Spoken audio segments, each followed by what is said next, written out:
Welcome everyone. Now we are showing to you how to add a new row.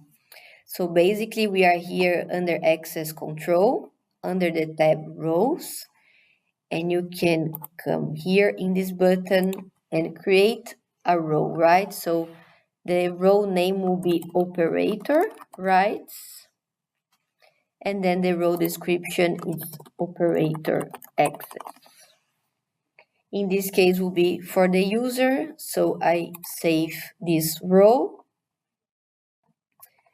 And then when I come inside the row, I can set the type of permissions that row will have. In this case, will be operator, so I come here and then I grant all the access and save. So basically this row has been already created and it's ready to be attached to a user.